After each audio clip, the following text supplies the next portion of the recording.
The price of perfection, a baby, a secret, and a dangerous deal. "So, how's that baby brewing up?" Harry asked while pouring everyone a glass of wine. Except me. "He's been playing a lot of soccer in there, I'll tell you that," I answered, laughing and placing my hands on the belly. "But hopefully, he'll get out soon enough." Harry chuckled, and he and my husband got back to discussing whatever detail was left in the production's calendar. Tanya, Harry's wife, on the other hand, didn't laugh at all. Instead, she stared at me with a blank expression I couldn't quite decipher.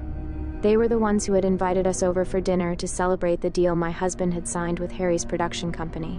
Why is she acting like that, I wondered. But honestly, I wouldn't let her ruin what was one of the happiest moments of our lives.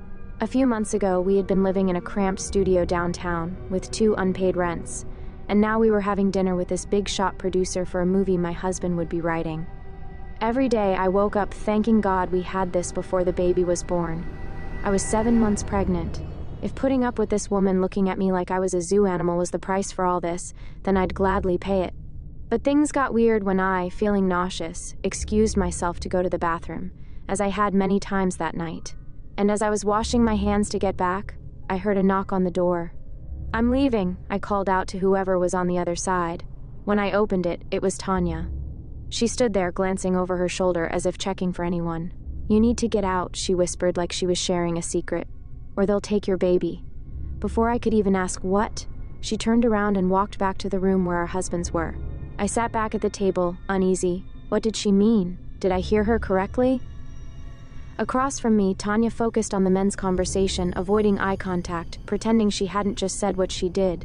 Minutes passed in silence between me and her while the men's discussion grew louder as they drank more. "This is really a special moment," Harry said to my husband, in an emotional voice. "I remember when Tanya was pregnant. She was the most beautiful." Harry then awkwardly placed his hand over hers, and she responded with a half-smile. "What happened?" I blurted out, curious after the whole bathroom incident. They exchanged glances, and I saw my husband look away, uncomfortable. Harry opened his mouth to answer, but Tanya spoke first. "I lost it," she said, locking eyes with me before shifting her gaze to her husband. "But I guess it was worth it." Her face was a mix of cynicism and sadness. Harry quickly got up and asked her to help him set the dessert from the kitchen. She followed without protest. Something about all of this set off a strong alarm in my mind. And it got worse when I heard a heated whispering argument erupt between Tanya and Harry in the kitchen. And my husband's reaction was the worst. He sat right beside me, silent, and wore the most guilty, ashamed face I had ever seen in my life. That's when the doorbell rang. Harry came sprinting out of the kitchen to open it. An old, grumpy-looking man stepped in, and I knew who he was because my husband had described him before. It was the movie's director.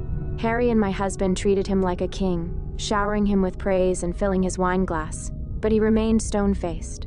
The only moment of joy I witnessed was when he greeted me and noticed my belly. His lips stretched into a broad grin that sent chills down my spine.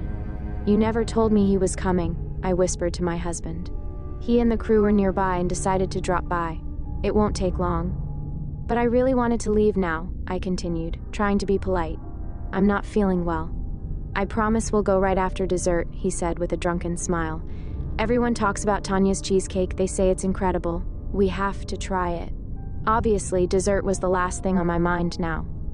My anxiety grew as more and more people started coming through that door. The costume designer, the head of makeup, the VFX director, even a few of the actors, they all started showing up, one by one. They greeted each other, then turned to look at me, like I was the main star of some twisted movie playing out in this house. Then Tanya came back from the kitchen, carrying a tray of small plates for the crew. I could see in her face she despised them. But mine was brought by Harry himself, who carried the plate carefully, like it was some precious treasure. As he placed it in front of me, I felt every eye in the room shift toward me, and an eerie silence settled. I looked at the cheesecake. It did look good, but I was certain now there was something more in it. I definitely shouldn't eat it. "I'm a bit unwell right now," I said. "Maybe I'll eat it later." "Honey, at least give it a bite," my husband said, while Harry still stood in front of us, waiting. "I'm just not that hungry. Can't we take it home instead?" The tension in the room was suffocating. My husband's demeanor shifted instantly, his expression darkening as he gripped my arm. "Honey, don't be rude." his face a mix of menace and desperation. "Eat the cake. These people are helping us."